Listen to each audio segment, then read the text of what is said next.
Bismillahirrahmanirrahim. Sahih Muslim ini nomor 272 menerangkan Nabi kalau sholat subuh baca kunut rakaat kedua setelah bangun dari rukuk. Silahkan gak kunut kalau memang gak hafal. Tapi kalau mengatakan gak ada dalilnya bohong. Bohong. Itu Sahih Muslim. Ini Sahih Bukhari. Sahih Bukhari nomor 1001 sama dengan Muslim 272 bahwa Nabi kunut subuh bangun dari rukuk rakaat kedua. Katanya nggak ada dalilnya. Kunut subuh itu ada dalilnya.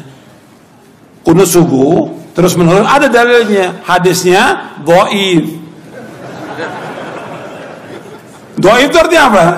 Lemah. Lemah itu boleh dipakai atau tidak? Nggak boleh dipakai. Ingat tuh, hadisnya ada dhaif. Kalau dhaif nggak boleh dipakai. Bahkan ada sahabat bertanya, seorang anaknya dari sahabat bertanya, wahai ayahku, engkau pernah sholat di belakang Abu Bakar, belakang Rasulullah SAW, Abu Bakar, Umar, Uthman, Ali. Apakah mereka kunut subuh? Dijawab oleh bapaknya, ai bunayya muhdatsun, wahai anakku, kunut subuh itu muhdats. Apa makna muhdats? Beda. Bahkan lebih tegas lagi di Sunan Nasai dijelaskan, ai bunayya bid'atun, wahai anakku, kunut subuh itu bid'ah. Kalau bid'ah nggak boleh kita ikut. Sekarang kalau kita sholat di belakangnya orang yang kunut subuh, ya kita memperbanyak baca pujian kepada Allah. Bisa kita baca Rabbana lakal hamdu terus kita ulang-ulang sampai 10 kali nggak ada masalah. Bahkan Nabi pernah membaca li rabbil hamdu li rabbil hamdu li rabbil hamdu li rabbil hamdu terus sebanyak-banyaknya. Bab saat itulah saat memuji kepada Allah. Mereka kunut, biarkan mereka kunut, kita baca pujian kepada Allah, jangan ikut kunutnya dia. Tapi kalau dia sujud wajib ikut karena kita bermakmum dengan imam, nggak boleh kita menyalahi imam. Tapi ketika dia berbuat beda, nggak boleh kita ikut bid'ahnya. Jelas? Itkun minan nar. Ini hadis munkar. Atau hadis tentang kunut subuh terus menerus. Ini hadis bukan fadail, tapi berbicara tentang hukum. Dan hadisnya munkar. Bukan hanya dhaif tapi munkar karena menyindiri seorang rawi yang namanya Abu Ja'far Ar-Razi, namanya Isa bin Abi Isa. Dia ini rawi yang baik agamanya, tapi dalam ilmu hadis tidak cukup baik agama, harus punya ilmu, harus kuat hafalannya. Dia ini buruk hafalannya. Dia biasa duduk di majelis para imam, mendengar hadis dari para imam. Tetapi ketika dia menyampaikan, karena dia buruk hafalannya dan sering ragu-ragu, jadi salah. Oleh karena itu terjadilah kesalahan yang fatal pada dia ketika dia mendengar hadis dari salah seorang rawi yang thiqah tentang kunut subuh. Yang rawi ini meriwayatkan dari Anas bin Malik bahwa Nabi SAW kunut subuh. Kunut subuh. Ya, dan kadang-kadang Nabi SAW lama kunut. Yang dimaksud lama kunut, lama berdirinya setelah ruku' i'tidal. Karena salah satu arti kunut adalah lama berdiri. Karena itu Nabi SAW pernah ditanya dalam hadis riwayat Imam Muslim, salat yang paling utama apa? Tulul kunut, lama berdirinya. Nah, dia salah paham. Dia sangka lama berdiri terus menerus kunut. Terjadilah kerancuan di dalam riwayatnya. Karena itu nggak ada yang meriwayatkan hadis kunut subuh terus menerus kecuali dari jalan dia. Karena dikatakan munkar. Dia meriwayatkan dari rawi-rawi thiqah apa yang sebenarnya bukan dari hadis mereka. Karena hafalannya buruk, sering salah, sering ragu-ragu. Dia orang baik. Tapi dalam ilmu hadis tidak cukup jadi orang baik bisa diterima riwayatnya. Harus punya ilmu. Nah, dia telah tersalah menerima hadis tentang kunut dari seorang rawi thiqah yang dapat dari Anas bin Malik. Sehingga dia mengatakan bahwa Nabi SAW, mazala Rasulullah SAW yaqnutu fil fajri hatta faraqad dunya. Nabi SAW selalu kunut subuh terus menerus sampai berpisah dari dunia. Ini bagian yang dia tersalah, keliru dalam menyampaikan.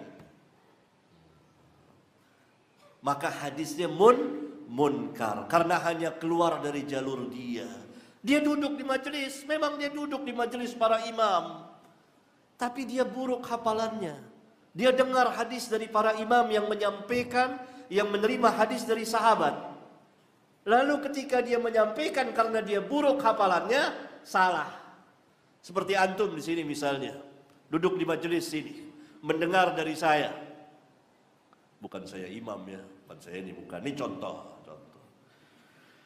Keluar, antum buruk hafalannya, tidak mencatat, tidak kuat hafalannya, catat, nyampaikan. Oh, Ustadz bilang begini, keliru, dan itu banyak terjadi di majelis. Padahal saya nggak ngatakan seperti itu. Ini sayyul hifz, ini rawinya dhaif ini. Kunut subuh.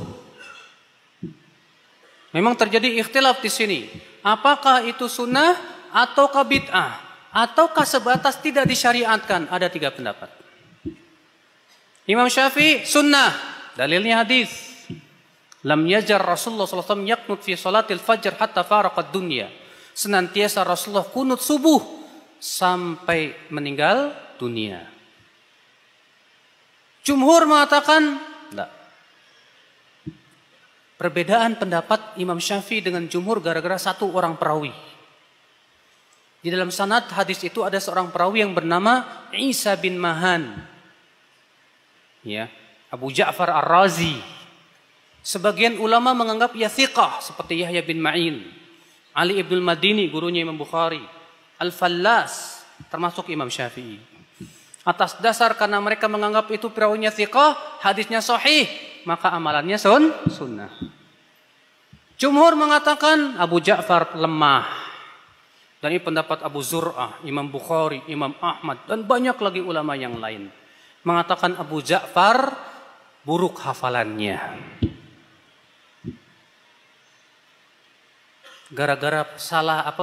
Gara-gara berbeda pendapat dalam menilai seorang perawi, terjadi apa? Perbedaan pendapat, Pak, menilai hadis tersebut. Paham nggak, Pak? Jadi ini berhubungan dengan masalah penilaian seorang perawi. Sementara tidak ada dalil dalam Al-Quran dan hadis si fulan lemah. Ada? Untuk menilai seorang perawi ini lemah atau tidak sesuai dengan apa? Penelitian terhadap perawi tersebut. Yang satu meneliti mengatakan thiqah, yang satu meneliti yang mengatakan lemah. Walaupun saya lebih condong pada pendapat jumhur yang melemahkan. Karena kaidah jarh wa ta'dil mengatakan al-jarhul mufassar muqaddam ala ta'dil. Celaan yang telah ditafsirkan disebutkan sebabnya lebih didahulukan daripada sebatas pujian. Dan di sini yang menjarah Abu Ja'far Ar-Razi membawakan tafsil dan penjelasan, yaitu bahwa dia buruk hafalannya. Maka tentu ini lebih dahulukan.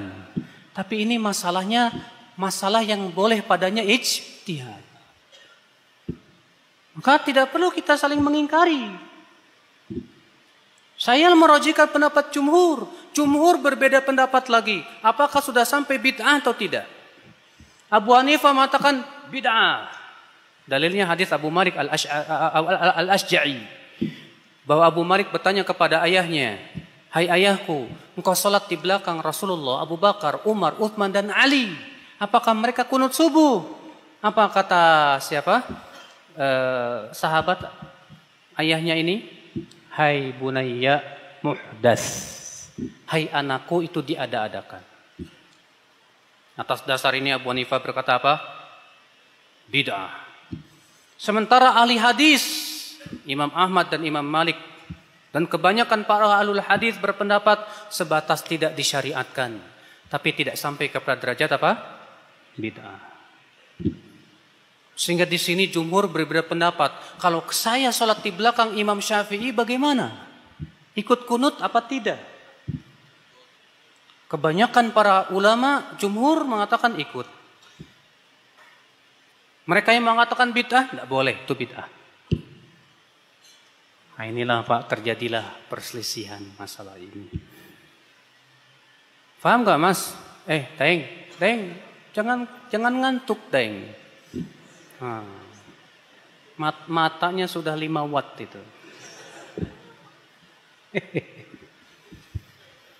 Ini perselisihan yang seperti apa? Yang tidak boleh kita saling menyesatkan, saling mengingkari.